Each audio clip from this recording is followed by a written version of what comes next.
Thank you. Hello, everybody. Thank you for giving me the opportunity to present our work in front of you. So I have no conflict of interest. So what we did, we look into a database to search for every patient treated with BF-TAF or DTG-3TC between January 18 and January 25.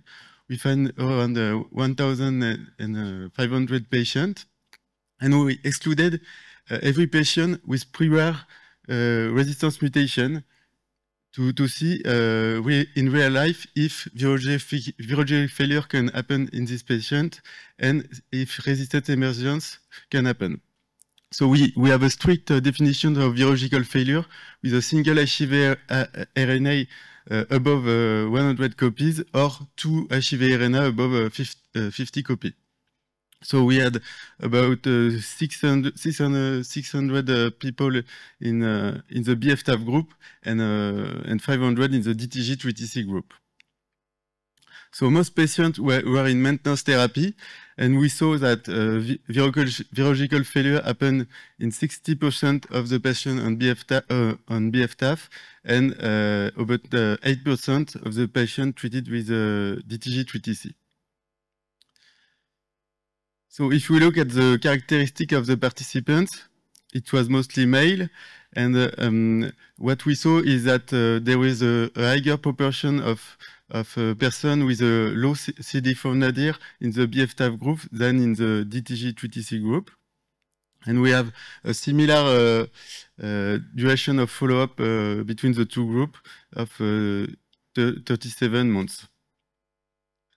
So now we will we look at the person with virologic failure.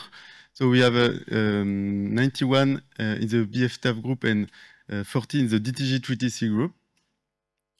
Virological failure happened after 15 months for BF-TAF and 13 months for DTG-3TC.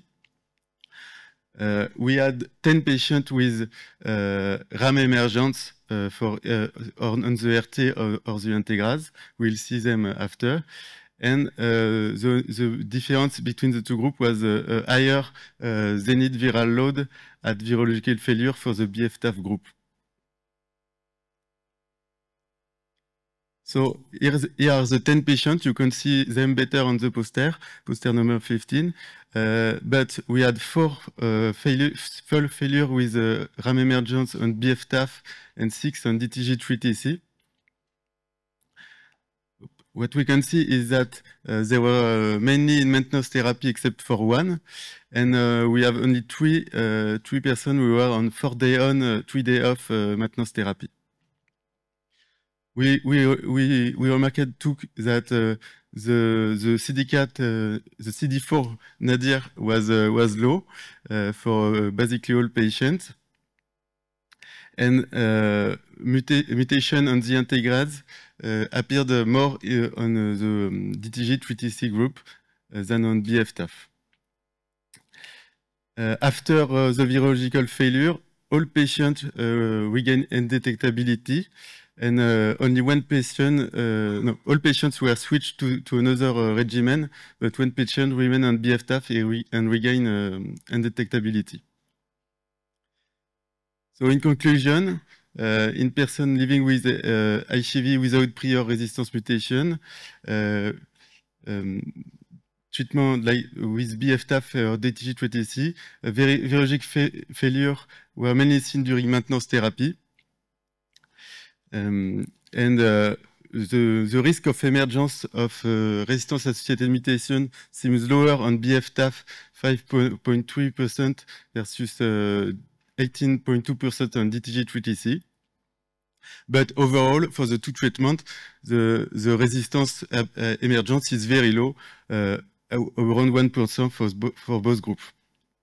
And it seems that the person who can acquire RAM are the one with a very low CD4 nadir, with 7 out of 10 patients with a CD4 nadir under 100 per millimeter cube. Thank you for all the authors and for listening to me.